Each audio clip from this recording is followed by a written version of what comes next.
আজকে রবিবার দিন দুপুরের খাবারের আয়োজনে কি কি ছিল চলো তোমাদেরকে দেখাই। প্রথমেই নিয়ে নিলাম গরম গরম ভাত আর লেবু, পেঁয়াজ, কাঁচা লঙ্কা, নুন আর একটু কাঁচা সর্ষের তেল দিয়ে মাখানো উচ্ছে সেদ্ধ, কচু ভাজি, বাড়িতে চাল কুমড়ো ডগা ছিল, চাল কুমড়োর ডগা দিয়ে শুকনো শুকনো করে একটু ঝাল ঝাল শুটকির তরকারি রান্না করলাম।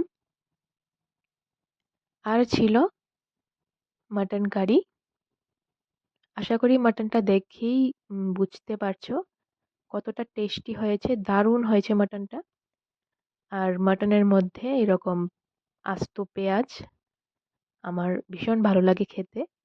এই সবগুলি পদের মধ্যে আমার সবচেয়ে প্রিয় কিন্তু উচ্ছে সেদ্ধটাই। এটা দিয়ে আমি সমস্ত ভাতটা খেয়ে নিতে পারতাম, উচ্ছে আমার এতটাই প্রিয়।